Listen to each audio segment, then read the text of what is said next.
आज का topic mainly workflow पे है कि यार मैं कैसे एडिट करता हूँ, मतलब स्टार्ट टू एंड जो प्रोसेस है किसी एडिटिंग प्रोडक्शन का, मैं क्या फॉलो करता हूँ और तुम लोग कैसे अपने वर्कफ्लो को और अच्छे से बना सकते हो। सबसे पहले 3 तरीके के वीडियोस रहते हैं। फर्स्ट फेसलेस, जो कि आजकल बहुत ज़्यादा चल रहा है। Second is talking head, and I think third हम पॉडकास्ट के बजाय ब्लॉग्स रख लेते हैं। ये 3 तरह के वीडियोस हम लोग बोल सकते हैं। अब जो सबसे ज़्यादा मैंने जो एडिट करे वो 2 टाइप के ये हैं, ठीक है।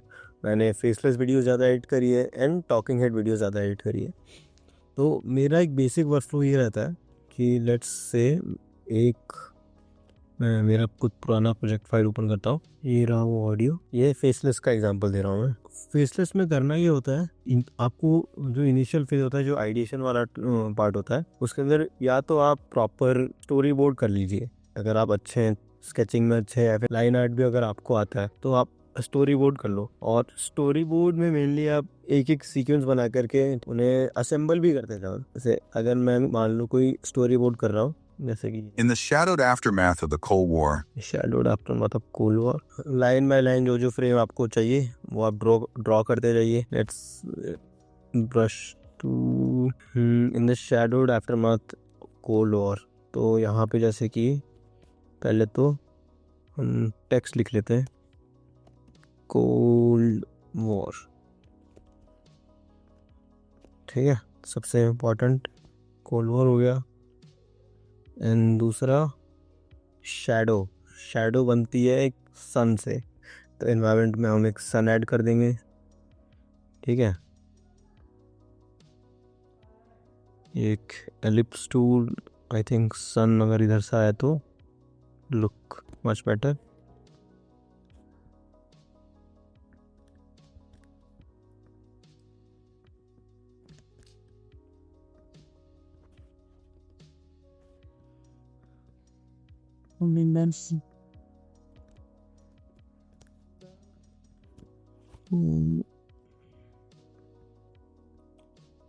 उसका सिल हम कुछ येलो ऑरेंज, ठीक है।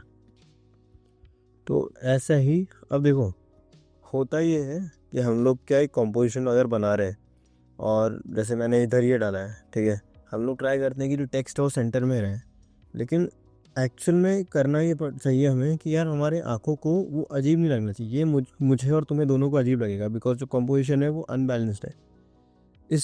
ये जो एरिया है, ये जो पूरा पार्ट है, इसको हम नेगेटिव स्पेस बोलेंगे, और ये पूरे कॉम्पोजिशन को ख़राब कर रहा है और अनबैलेंस बना रहा है, ठीक है। उसको फिक्स करना सबसे पहला इम्पॉर्टेंट काम है। तो हम या तो मैं सन को थोड़ा सा इधर लेके आ जाऊँ, है ना, ताकि ये थोड़ा बैलेंस रहे। अगर मैं सन को लेट्स से यहाँ पे लेके आता हूँ और इसको बैकग्राउंड में डाल देता हूँ, अच्छा लग रहा है बट स्टिल नॉट बैलेंस्ड। दोनों को सेलेक्ट करके अब दोनों को सेंटर में लेके आ जाऊँगा मैं, थोड़ा सा ये आई थिंक अब थोड़ा सा बैलेंस्ड हो गया है। इन the shadowed aftermath of cold war. अब यहाँ पे ब्रश टू ये मैं डिलीट कर देता हूँ।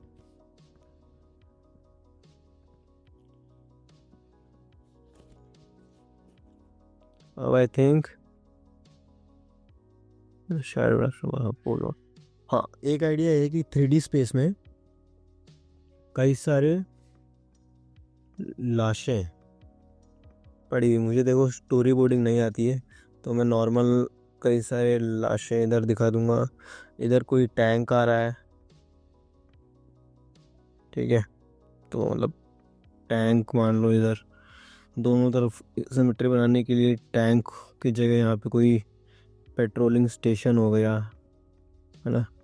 तो ये बस मुझे समझ में आ रहा है मैं क्या बनाना चाह रहा हूँ, मतलब ऐसा मैंने एक स्टोरी बोर्ड बना लिया है। और दूसरा तरीका जो कि मैं यूज़ करता हूँ, वो पूरा कॉम्पोजिशन में इधर क्रिएट करता हूँ। लेट्स से मुझे सन चाहिए तो मैं सन की PNG लूँगा ड्रॉ करने के बजाय, ठीक है। तो let's go to find PNG, sun PNG, think ये वाला अच्छा है।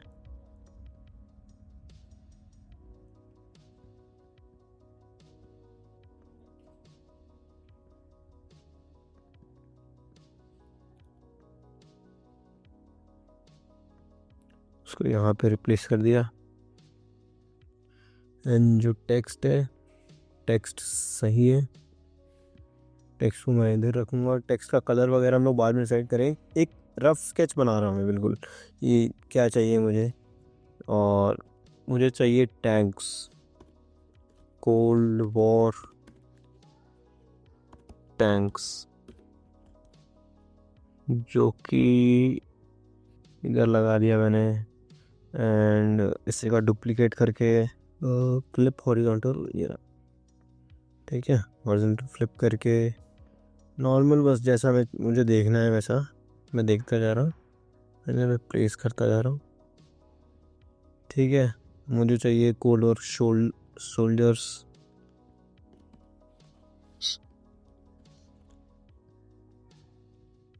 कुछ ऐसे इस टाइप के हाई क्वालिटी इमेजेस मिलते जाएंगे।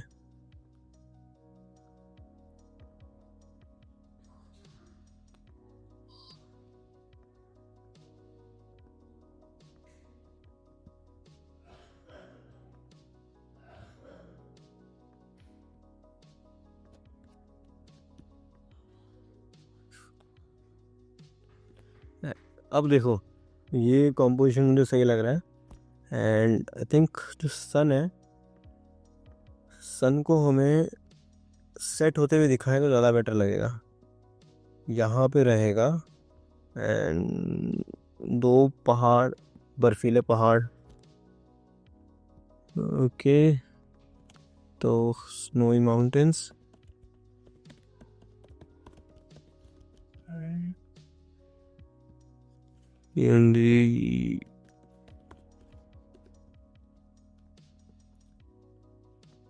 नाइस।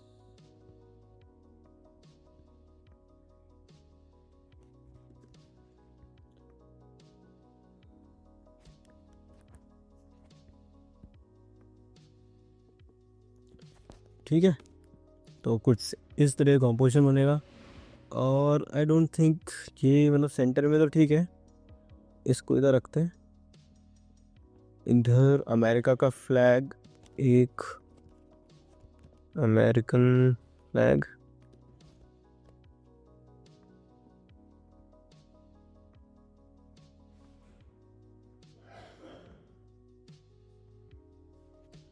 ऐसा है। इसी को मैं फिलहाल के डुप्लीकेट कर रहा हूँ।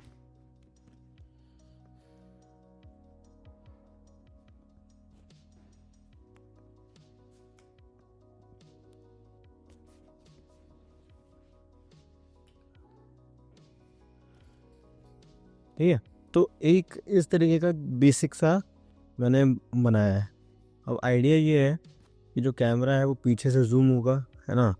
टेक्स्ट आएगा कि कोल्ड वॉर के बारे में बात हो रही है एंड किन दोनों के बीच में हो रही है, उन दोनों का फ्लैग आ गया, है ना। और जैसे टैंक्स वगैरह, टैंक का एनिमेशन वगैरह आ जाएगा। एंड बस बेसिक जूम आउट एनिमेशन होगा इसके अंदर 3D में, पैरेलैक्स टाइप का। तो इस टाइप का आइडिया मैंने पहले ही डिसाइड कर लिया कि यार मैं ऐसा ऐसा बनाऊंगा। अब बस बेसिक इस फ्रेम को सेव करना है। फर्स्ट पैरा एंड इसको प्रीमियर के अंदर इंपोर्ट कर लो। पहले सारे फ्रेम्स बनाते जाओ, उसके बाद इंपोर्ट करते जाओ।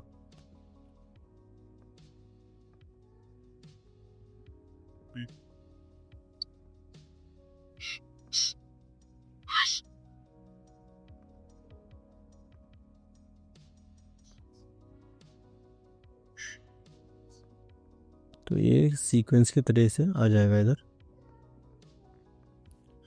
ठीक है, तो ये अपना फर्स्ट स्टेप है। या तो आप इस तरीके से आइडिएट करो या फिर स्टोरी बोर्ड करो, व्हाटएवर सूट्स। बस दोनों को वापस आके इधर इंपोर्ट कर लो। अब सिंपली क्या करूँगा मैं, जैसे कि ये फर्स्ट लाइन है, In the shadowed aftermath of the Cold War, generally मैं 1-1 मिनट का पूरा सेगमेंट करता हूँ।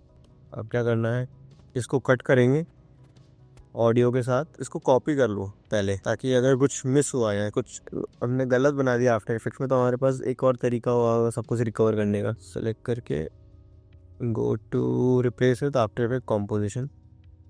तो हमारे पास एक कॉम्पोजिशन इधर आ गया है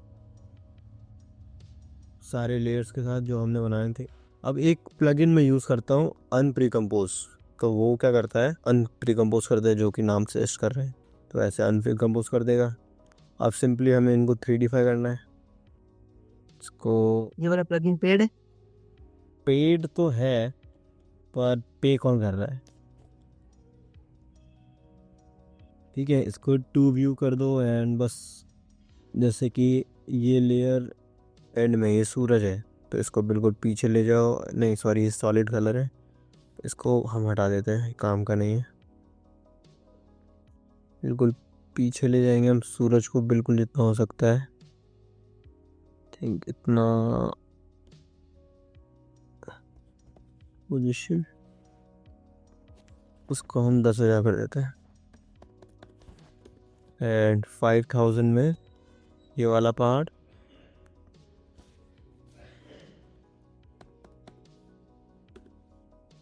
एंड 6,000 ये वाला पार्ट। वैसे ही दोनों फ्लैग्स हैं, नहीं टैंक्स हैं। एक पूरा हमें बैटल ग्राउंड क्रिएट करना है।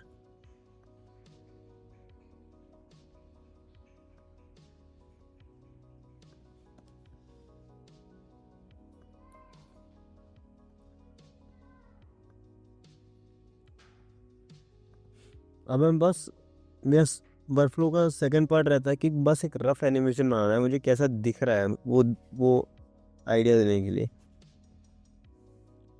ठीक है, ये कुछ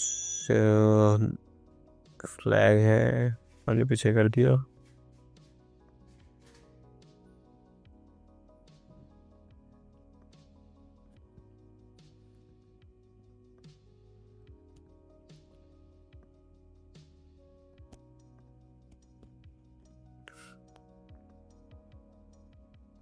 ये क्या चीज़ है? अच्छा ठीक है, इसको हम डुप्लीकेट कर लेते हैं और राइट में भी लेके आते हैं। ये सिंपल एक कैमरा यूज़ करेंगे, न्यू कैमरा।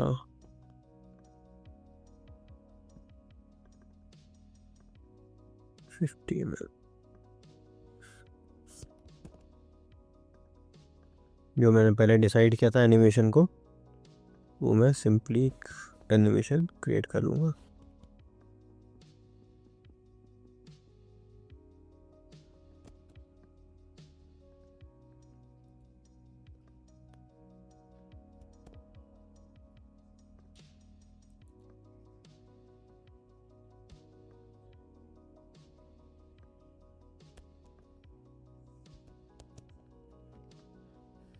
ठीक है, तो ये एनिमेशन कुछ ऐसा सा दिखेगा।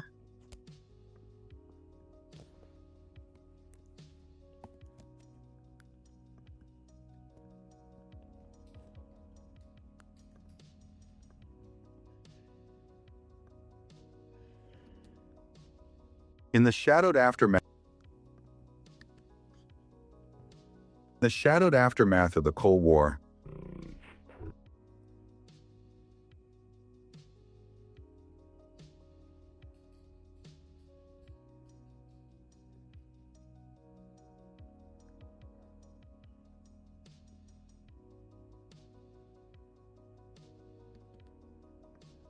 in the shadowed aftermath of the Cold War, ये एक सिंपल सा एनिमेशन हमारा ये क्रिएट हो गया है।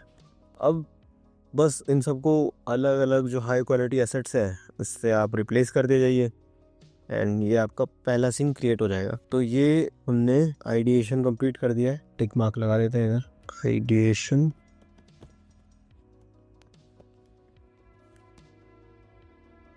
इन दोनों का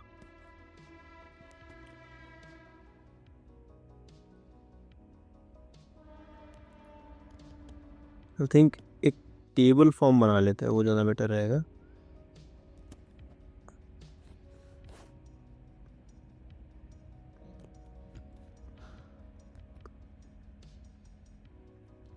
शॉर्टकट की है कैमरे का 1 2 3, इनके अलग अलग मोड्स का 1 2 एंड 3।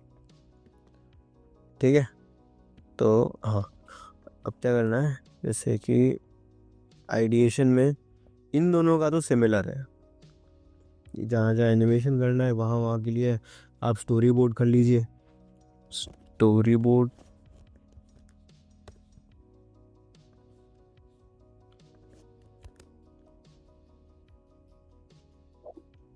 ये फ्लोचार्ट बनाने के लिए फिग्जेम को यूज किया करें ना, फिग्मा वाला। ये जो अभी आप फ्लोचार्ट बना रहे हो इसके लिए फिग्मा का एक टूल है फिग्जेम, उससे इजीली बन जाता है काम। एक्चुअली कोई प्लान नहीं है इसको पोस्ट करना है, ये जस्ट टू अंडरस्टैंड कि यार आपको मतलब समझ में आता जाए, और साथ में उस तरह आपके लिए इजीनेस होता, आपके लिए इजी हो जाता। हाँ वो भी है, मैं अगली बार यूज़ करूँगा। चलो एक बार पिन कर देना उसको ग्रुप में चैट करके।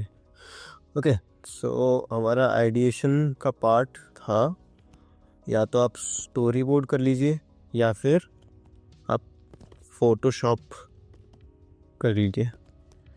स्टोरी बोर्ड, फोटोशॉप, और कोई आई डोंट थिंक कोई दूसरा तरीका है आइडिएट करने का, मतलब विजुअली आइडिएशन का, क्योंकि थॉट्स में तो मैं कर ही लेता हूँ। मतलब जनरली मैं एक्चुअली स्टोरी बोर्ड और फोटोशॉप को यूज़ नहीं करता, लेकिन कभी कभार ऐसा होता है कि मुझे आइडियाज़ आ तो रहे हैं लेकिन वो विजुअलाइज नहीं कर पा रहा हूँ, तो उसके लिए मैं यूज़ करता हूँ इसको। और किसी को सिखाना होता है, किसी को दिखाना होता है, तो कन्वे करने के लिए स्टोरी बोर्ड वगैरह ईजी रहता है। इन दोनों का सेम है। अब जो व्लॉग का सीन ये रहता है ना, व्लॉग्स काफ़ी या तो दो तरीके के बनते हैं, एक तो स्क्रिप्टेड और दूसरा होता है क्या बोलते हैं, एक तो स्क्रिप्टेड हो गया, दूसरा हो गया स्पॉन्टेनियस। अब जो स्पॉन्टेनियस वाला है उसके अंदर तो आप कुछ नहीं कर सकते। अब बेस्ट काम ये करिए कि भाई सेग्रीगेट कर लीजिए, पहले ही जो भी फुटेज है वो कट कर लीजिए और एक स्टोरी बनाने का ट्राई करिए। यहाँ पे आइडिएशन काम नहीं आता, यहाँ पे सिंपल आपका काम आएगा स्टोरी क्या है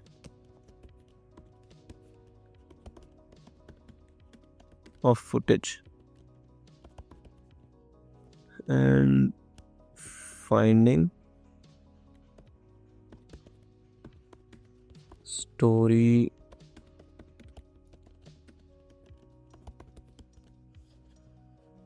ये दो आपको काम करना पड़ेगा। मेन है आपका फेसलेस और टॉकिंग हेड वीडियोस में अब ये दो मेथड यूज़ कर सकते हैं, स्टोरी बोर्ड और फोटोशॉप। एंड उसके बाद आ गया एनिमेशन का। ठीक है, अब एनिमेशन में क्या करना है आपको कि लेट्स सी ये टाइमलाइन है ना, और इधर मान लीजिए कहीं कहीं पे टॉकिंग हेड है। मैं एक इमेज जनरेट कर लेता हूँ, लेट्स से ये टॉकिंग हेड है। अब ये क्या करना है A collapsing superpower. कि एक तो स्टोरी बोर्ड के टाइम पे भी हम लोग इसको कट कर लेंगे कि यार यहाँ पे मुझे बंदे का फेस चाहिए। ठीक है, ये कहाँ पे मैं जनरली यहाँ पे टाइप कर देता हूँ, अगर मैं कोई ऐसे वीडियोस कर रहा हूँ तो मैं टाइप भी करता जाता हूँ कि यार लेट्स से यहाँ पे मुझे क्या चाहिए, टेक्स्ट वगैरह। मुझे यहाँ पे मान लो और फेस चाहिए, तो बस नॉर्मल फेस लिख लिया मैंने। अच्छा, यहाँ पर मार्कर भी तो लगा सकते हैं ना? हाँ मार्कर कर सकते हैं यहाँ पे, लेकिन मुझे इंपोर्ट भी तो करना है ना। अच्छा, हाँ, अब मार्कर्स में वहाँ पे इंपोर्ट कैसे करूँगा आफ्टर इफेक्ट्स में। और जनरली मैं क्या प्री कंपोज भी कर देता हूँ। मान लीजिए फेस है ना, तो साथ में प्री कंपोज कर दूंगा, फेस को हटा दिया है ना, और कहीं पे मैंने एनिमेशन लिख दिया। अब उस टाइम में मुझे आइडिया नहीं आया कि यार यहाँ पे क्या एनिमेशन डालना है मुझे। Vladimir Putin, born into the ruins of Leningrad, अब मुझे आइडिया नहीं है कि यहाँ पे मैं क्या एनिमेशन डालूँगा, लेकिन मुझे एनिमेशन डालना है, तो मैं यहाँ पे बस एक सिंपल एनिमेशन टाइप कर दूंगा और इसे प्री कंपोज कर दूंगा वहाँ पे जा कर के। जैसे मान लीजिए इन ये दो सेगमेंट्स लिए मैंने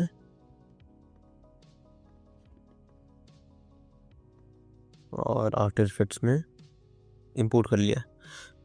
तो अब जो मेरा फेस वाला पार्ट है यहाँ पर भी सेम अनप्री कंपोज करना है।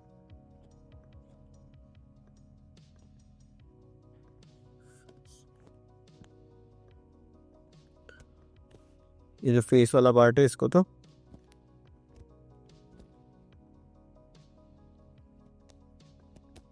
प्री कंपोज कर लिया, और जो ये वाला एनिमेशन वाला पार्ट है इसको अलग प्री कंपोज कर लिया।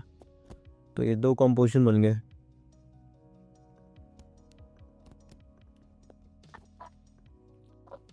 बस इस वाले पार्ट को हमें एनिमेट करना है। यहाँ पर जो भी एनिमेशन आपको डालना है आप डाल दीजिए। इससे होगा ये कि मान लो कि आपने प्रोजेक्ट फाइल किसी और को दी है ना, आपको प्रोजेक्ट फाइल किसी और को फॉरवर्ड करना है, और अगर आप इस तरीके का वर्कफ्लो यूज़ करेंगे तो वो डिस्ट्रक्टिव नहीं रहेगा कि यार कुछ इधर से उधर कुछ चीज़ें कर दी तो पूरा सीक्वेंस बिगड़ जाता है।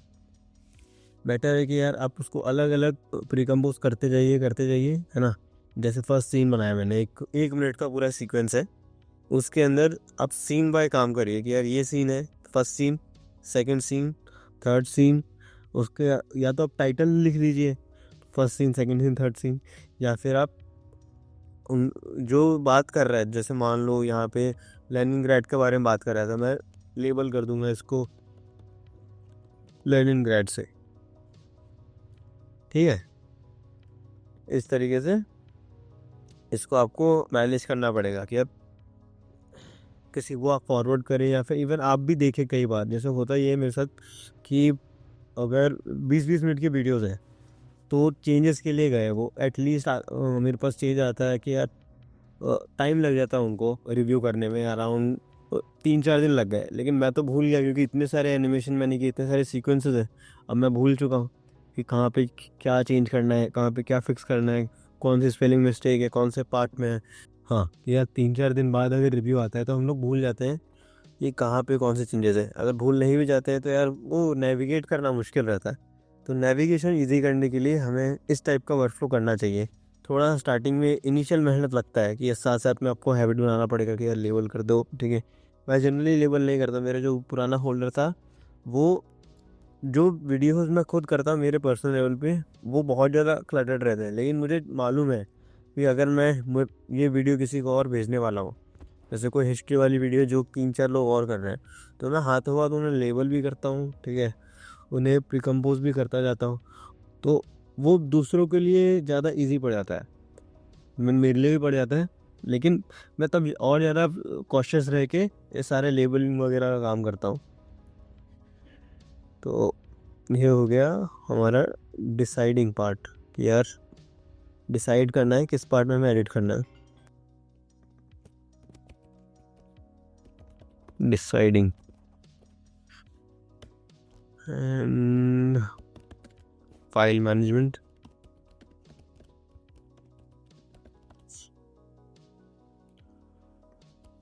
ठीक है।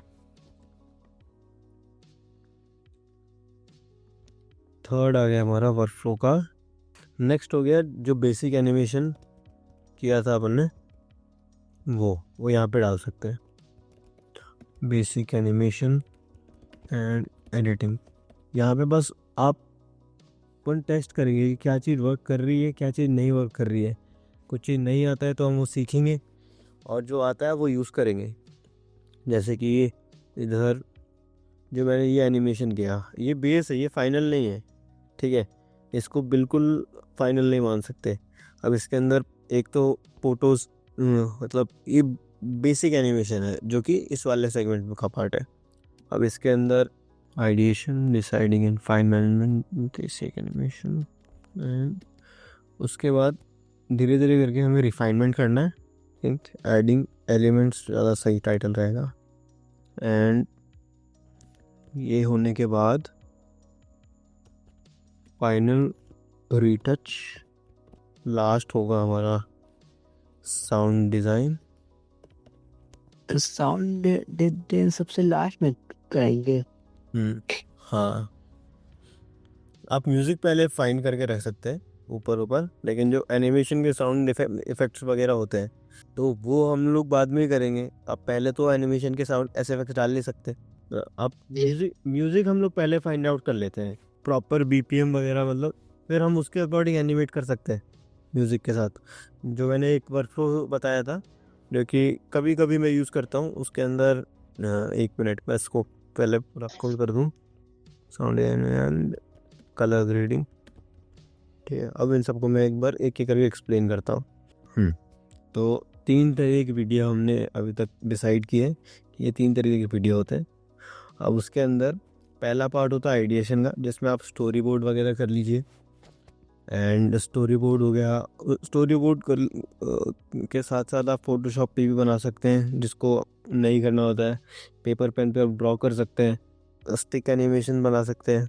सेकंड पॉइंट हो गया डिसाइड करना कि कौन कौन से पार्ट में हमें एनिमेशन चाहिए और कौन से पार्ट में नहीं। ये दोनों एक्चुअली इंटरलिंक्ड होते हैं, दोनों एक साथ चलते हैं। ये आप आइडिएट भी करते जाए, ठीक है, जहाँ पर आइडिएशन नहीं होता है, जहाँ पे समझ में नहीं आ रहा, उसे कट करके अगले सेगमेंट में जाइए कि यार यहाँ पे फेस लगाना है, यहाँ पे बी रोल डाल सकते हैं, यहाँ पे स्टॉक फुटेज डाल सकते हैं। ये सब चीज़ें आप डिसाइड करते जाइए टाइमलाइन में। कई लोग सीधा ऑडियो को आफ्टर इफेक्ट्स में इंपोर्ट कर लेते हैं, बिना प्रीमियर प्रो में उसे सुने, उसे डिसाइड करे, डायरेक्टली इंपोर्ट कर देता है आफ्टर इफेक्ट्स में। मुझे तो समझ में नहीं आता कि डायरेक्टली मैं आफ्टर इफेक्ट्स में लेके आ जाऊँ तो, क्योंकि मुझे एक्चुअली पहले डिसाइड करना पड़ता है कि इतना पार्ट मुझे करना है, इतना मेरे को नहीं करना है। या तो मैं पूरा 1-1 मिनट का लेके आता हूँ, जिसमें मेरा मेन फोकस रहेगा कि पूरा 1 मिनट का मुझे करना है, इससे ज़्यादा मेरे को करना नहीं है। 1 मिनट का किया, दूसरा फिर लेके आया, वो कंप्लीट हुआ, फिर दूसरा लेके आया, फिर वो कंप्लीट हो गया, तब तीसरा लेके आया। एक साथ लेके नहीं आता मैं पूरे सेगमेंट को। तो ये यहाँ पर आएगा। इसके अंदर हम लोग डायनामिक लिंक वगैरह बनाते हैं, जो भी डायनामिक लिंक वाले काम रहेंगे वो सारे हम लोग इधर कर लेंगे। मुझे एक डाउट, जब भी कोई ग्रीन स्क्रीन ना की वीडियो सर्च किया में क्रोमा की प्रीमियर ऑडियो क्लियर है, एक आपका ऑडियो अनक्लियर है, टाइप कर सकते हैं। और हम जब भी कोई अगर टॉकिंग हेड वाला वीडियो है फिर एडिट करने आए तो green screen search and premiere pro में निकाल के क्रोमा एनिमेट क्लिक करेगा directly dialing search premiere pro में क्रोमा की यूज करके डायलिंग क्लिक करेंगे डायरेक्ट आफ्टर ग्रीन स्क्रीन वाला फुटेज है, फिर तो यार डायनामिक लिंक बना लीजिए ना। उसके बाद आप फिर उसको उस प्रीसेट को जैसे सेव कर लो। एक और दूसरा तरीका, बेस्ट तरीका बताऊँ कि यार उसको पहले ही ट्रांसपेरेंट उसको रेंडर कर लो एमओवी, है ना। तो रेंडर होने के बाद फिर वो इजीली आप यूज़ कर सकते हैं उसको बार बार। या तो दूसरा आप ये कर सकते हैं, जैसे कि मैं एक क्रोमा की का वीडियो डाउनलोड करता हूँ। अच्छा, डायरेक्ट आफ्टर इफेक्ट में ग्रीन स्क्रीन रिमूव नहीं कर सकते हैं? कर सकते हैं, लेकिन अब बार बार उतना कौन करे, क्योंकि बार बार डायनेमिक लिंक करोगे, बार बार लेके आए। ग्रीन स्क्रीन वीडियो कहाँ है यार, उसके अंदर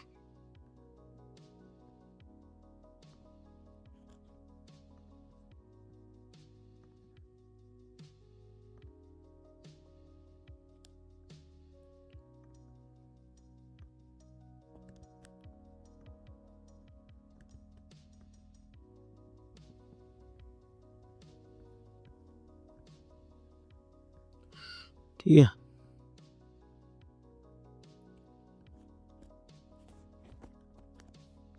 टेंट डाल लेता है इसके अंदर, ठीक है। टेंट डाला, एंड टेंट में जो दोनों कलर है वो वाइट कर लो, ठीक है। उसके बाद इसको रेंडर कर लो। मैंने इसको अभी अच्छे से रिमूव नहीं किया है, तो ये जब बहुत ज़्यादा लंबा फुटेज हो तब करना।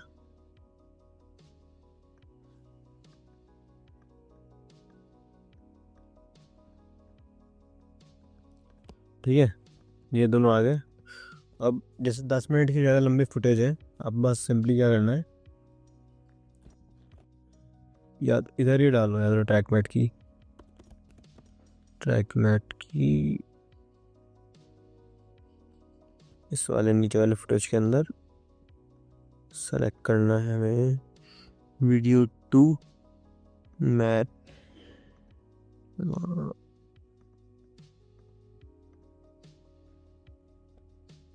चलो भाई,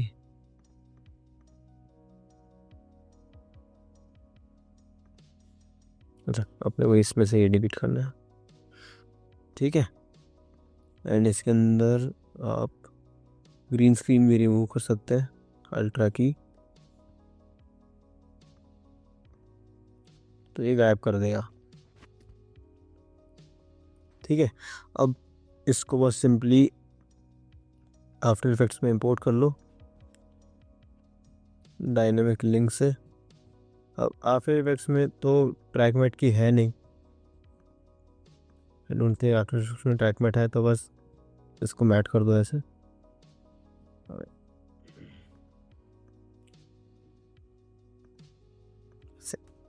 तो ये मैट हो जाएगा इसके साथ और इजीली ट्रांसपेरेंट हो जाएगा सारा काम।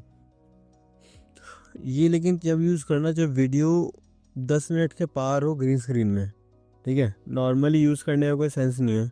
10 मिनट के पार की फुटेज हो और तुम्हें बस एक ही बार यूज़ करना है और हर बार डायनेमिक लिंक करने के अंदर अल्ट्रा की हटाना नहीं है, तो ये यूज़ कर सकते हो सेकंड के अंदर, सेकंड पॉइंट में। थर्ड में हम लोग बेसिक एनिमेशन करते हैं कि जो हमें कैमरा मूवमेंट चाहिए वो एनिमेशन हो गया। इसके अंदर आप जनरली हम करते हैं कैमरा मूवमेंट हो गए और जो बाकी के बेसिक मूवमेंट्स होते हैं, बेसिक एनिमेशन हो गए, टेक्स्ट एनिमेशंस हो गए। तो इस तरीके के जो छोटे मोटे एक तरीके से ऑल ओवर पूरे वीडियो का जो फील है वो डिसाइड करेगा, वो सारे एनिमेशन हम लोग इधर करते हैं क्योंकि पूरा आपको बेस डिज़ाइन करके देगा। एंड तीसरा होगा इसके अंदर हम लोग कलर्स वगैरह डिसाइड करेंगे और ऐड करेंगे इधर। जो एडिंग एलिमेंट्स एंड रिफाइनमेंट है उसके अंदर जो कैमरा है मूवमेंट है, जिसमें टीजिंग हो गई, सारी ग्राफ एडिटिंग हो गई। हमको ग्राफ में कुछ पूछना था। बोलिए। अच्छा, वो जो एक दो तरह का ग्राफ होता है ना, एक स्पीड ग्राफ और एक वैल्यू ग्राफ, हाँ तो वही उन दोनों में क्या है डिफरेंस है? मतलब चलिए मैं बता दूं। बहुत, हाँ, बहुत कोई को दिखे कि इस स्पीड भी ग्राफ से करता है और बहुत कोई को वो अलग ग्राफ से वैल्यू। ठीक है, तो लेट्स मेक अ बेस। जैसे कि एक बेस है वाइट कलर का, नहीं हल्का सा ग्रे, एंड एक हम आई थिंक कोई भी कलर ले क्या, ग्रेडियंट रैम्प स्वॉप, एक एलिप्स टूल लेते हैं।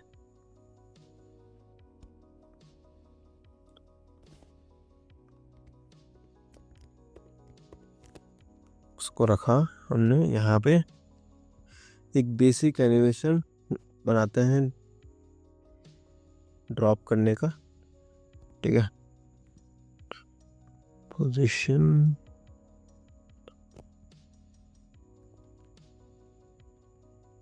ड्रॉप, ठीक है, ये पोजीशन है इसकी।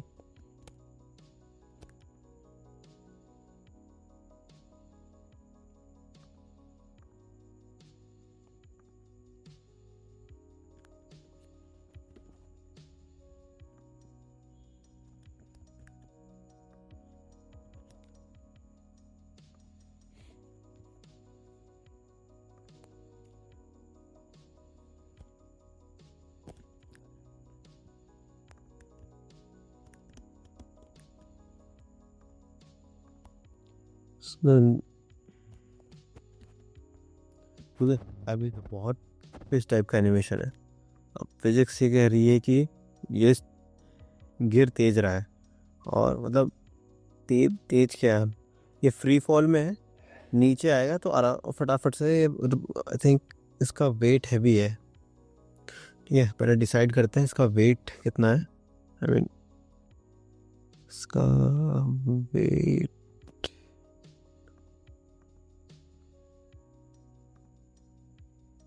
ये इस टाइप का एनिमेशन रहेगा कुछ, नहीं इस टाइप का,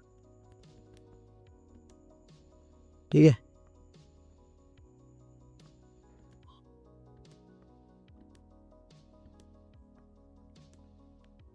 इससे मतलब हैवी वेट है ना ये? हाँ हैवी वेट है, तो नीचे आकर के अब इसके अंदर बैठ गया ये। अगर मुझे बाउंस डालना है तो थोड़ा सा ऊपर जा कर के, एक तो ये हो गया। आई थिंक यार ये वाला एनिमेशन ये डेमोन्स्ट्रेट नहीं कर पाएगा जो मैं करना चाहता हूँ। दूसरा एनिमेशन में बताता हूँ मैं।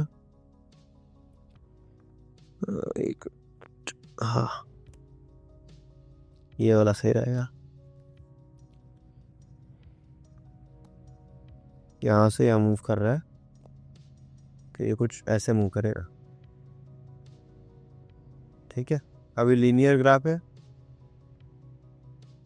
तो ये ऐसे मूव करेगा, ठीक है। And let's make it easy is जो मुझे चाहिए ये इस टाइप का मूव हो। थोड़ा सा मैं गैप बढ़ा देता हूँ दोनों में, सही है, लेकिन ये रियल नहीं लग रहा है, ठीक है। ये स्पीड ग्राफ में हमने इसको काफ़ी अच्छे से एक वेलोसिटी दे दी है कि यार इस तरीके से स्पीड इसकी बढ़ेगी या से घटेगी, ये स्पीड ग्राफ में डिसाइड हो गया है। अब हमें इसके अंदर एंटिसिपेशन ऐड करना है, तो एंटिसिपेशन के लिए आप जाएंगे वैल्यू ग्राफ में, और मूवमेंट हो रहा है इस वाले, ठीक है। आई थिंक इसको मुझे सेपरेट डायमेंशंस कर लेना चाहिए तो इजी रहेगा और अंडरस्टैंड करने में। तो हम मूव यहाँ पे 2 डायमेंशन है ना, एक्स वाई। तो हम खाली एक्स एक्सिस पे काम कर रहे हैं अभी। तो वापस मैं एक बार ग्राफ बना देता हूँ, F9 एंड स्पीड ग्राफ। पहले मैं स्पीड ग्राफ एडिट करता हूँ, उसके बाद वैल्यू ग्राफ पे जाता हूँ, तो वो थोड़ा सा इजी पड़ जाता है, ठीक है। अब इसके अंदर हमें एंटिसिपेशन ऐड करना है, तो एडिट वैल्यू ग्राफ। अब जो ये वाला है ना हैंडल, इसको आप नीचे पुल कर लीजिए हल्का सा, देखा, ये इसके काम है। एंटिसिपेशन बॉल थोड़ा सा पीछे से जाके फिर आगे, समझे। इसके अंदर भी अच्छा, आप इसको थोड़ा सा ऊपर कर लीजिए तो ये कुछ ऐसा होगा। नाइस, समझ में आया।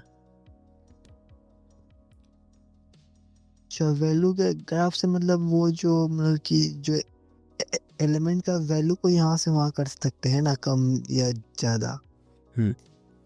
वैल्यू ग्राफ को आप यूज़ कर सकते हैं एंटिसिपेशन के लिए, ठीक है। अगर ब्लेंडर के अंदर आप स्पीड ग्राफ एडिट नहीं कर सकते, ब्लेंडर के अंदर वैल्यू ग्राफ्स होते हैं, तो उसके अंदर ये होता है, ईजिंग तो हो गया कि आप ईज वगैरह कर लेंगे, ठीक है। ईजिंग में हो गया सिंपल स्ट्रेट ग्राफ्स, ये बस स्ट्रेट लाइन हो जाएगा, ठीक है, ये हो गया ईजिंग।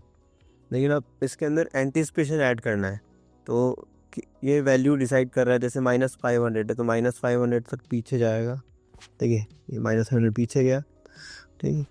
तो इसको मान लो मुझे 2000 आगे लेके जाना है, और कहाँ पे लेके जाना है वो मैंने डिसाइड कर लिया। इसके अंदर आप टाइम भी एडजस्ट कर सकते हैं, वैल्यू ग्राफ इतना वर्सटाइल है, ठीक है। स्पीड ग्राफ में आप बस खाली टाइम मैनिपुलेशन करते हैं, लेकिन स्पीड ग्राफ में आप वैल्यू के साथ साथ टाइम भी एडजस्ट कर सकते हैं।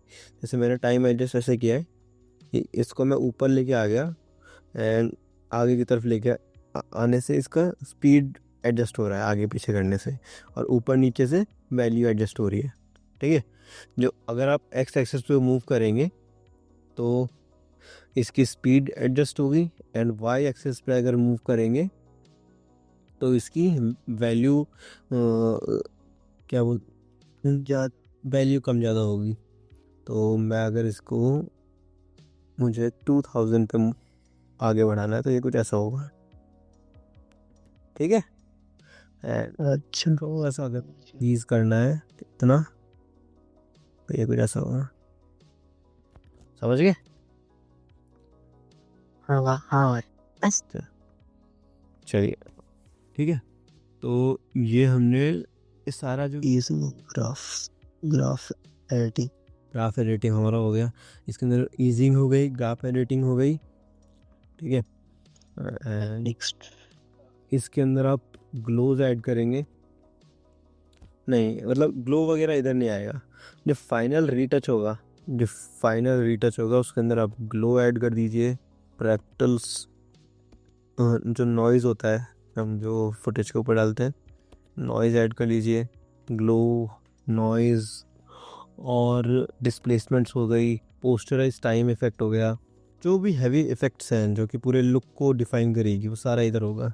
पोस्टराइजेशन हो गया, लाइट्स हो गई, एक्स्ट्रा लाइट्स, रिम लाइट्स, ये सब चीज़ें वो सारी इधर होगी। एंड बाकी साउंड डिज़ाइन एंड वो तो पता ही है कि कैसे करना है, ठीक है। तो इस तरीके का अगर आप वर्क फ्लो रखेंगे तो एक तो डिस्ट्रैक्शंस कम होगी कि आपको मालूम है कि एक प्रॉपर सेट ऑफ काम है, वर्क है जो मुझे करना है, ठीक है। एक प्रॉपर सेट है कि यार मुझे इस वाले टाइम तक मुझे ये वाला पार्ट कंप्लीट करना है। जैसे मैंने एक डेडलाइन बना ली कि यार अगले आज में मैं पूरा ये आइडिएशन वाला काम कंप्लीट करूँगा, ठीक है। सारे पूरे वीडियो का जो आइडिएशन वाला काम है वो कंप्लीट करके रख दूँगा, ये हो गया। दूसरे दिन आपने ये कर लिया कि यार मुझे डिसाइड करना है कि इतना काम मुझे आफ्टर इफेक्ट्स में करना है, इतना मुझे बी रोल्स रखना है, इतना मुझे फुटेज रखना है, ये सारा आपने सेकंड में कंप्लीट कर लिया दूसरे दिन, ठीक है। तीसरे दिन आपने बेसिक एनिमेशंस कर ली पूरे वीडियो की। अभी हम कुछ फाइनल नहीं कर रहे, हम लोग बेसिक एनिमेशन कर रहे हैं। जितना आपको फाइनल कर सकते हो आप कर लो, बेसिक एनिमेशन कंप्लीट कर लो, लेकिन पूरे वीडियो का बेसिक एनिमेशन हो जाना चाहिए तीसरे दिन तक। एंड चौथे दिन में हम सारा ग्राफ एडिटिंग का काम करेंगे कि सारी जो वीडियो है उसको अच्छे से ईजी इन ईज आउट करेंगे। उस दिन पूरा डेडिकेटेड हम लोग यही काम करने वाले हैं। चौथे दिन हमने ये काम कंप्लीट किया है, ग्लो डाला है, नॉइज, डिस्प्लेसमेंट, जो भी पूरा जो लुक है वीडियो का वो हमने डिसाइड करके पूरा इधर कॉपी पेस्ट कर किया है। जैसे एक सेगमेंट पर हमने जो डाला है सेम चीज़ हम पूरा में कॉपी पेस्ट करेंगे। छठे दिन sound design and colour grade कर लो।